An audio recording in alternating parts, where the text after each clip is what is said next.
بسم اللہ الرحمن الرحیم۔ شروع اللہ کے نام سے جو بڑا مہربان نہایت رحم والا ہے۔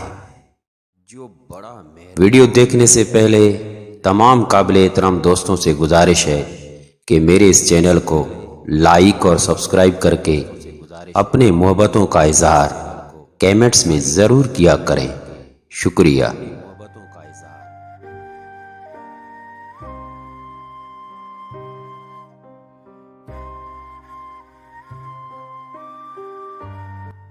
کبھی آپ فراغت میں ہوں اور اپنے پچھلے زمانے کو یاد کریں تو ایک کے بعد ایک یاد آپ کی ذہن پر دستک دیتی رہے گی، گویا جیسے کسی بند تھیلی کا منہ کھل جائے اور اس میں سے یک کے بعد دیگرے موتیوں کا گرنا شروع ہو جائے۔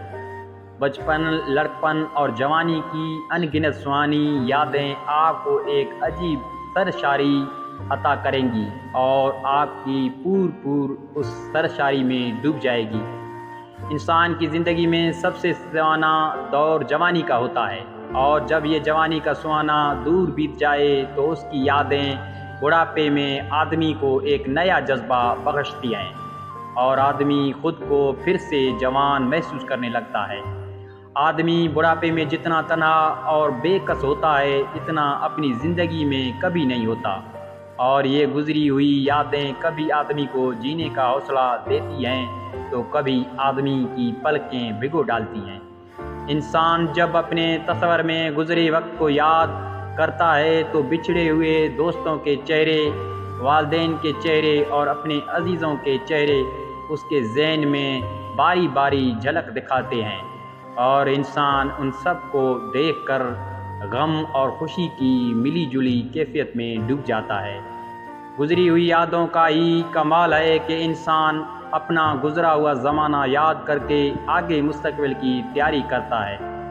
ہمارے وہ بزرگ جو اپنے دور جوانی سے گزرے، آج وہ اس وقت کو یاد کرتے ہیں تو لمحہ احساسات کی داستان سنا جاتے ہیں، جو آگ اور خون کی کہانی محسوس ہوتی ہے۔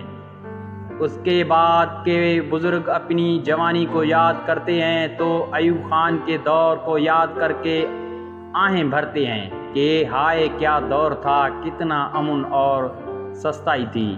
اس کے بعد آنے والے بزرگ بھٹو کے دور کو یاد کر کے تمام کہانیاں سنا بیٹھتے ہیں، اور ہم جن کا لڑکپن صدر ضیاء الحق کے وقت میں گزرا، ہم بھی وہ وقت یاد کرتے ہیں تو ہم کو وہ زمانہ بڑا سستا لگتا ہے۔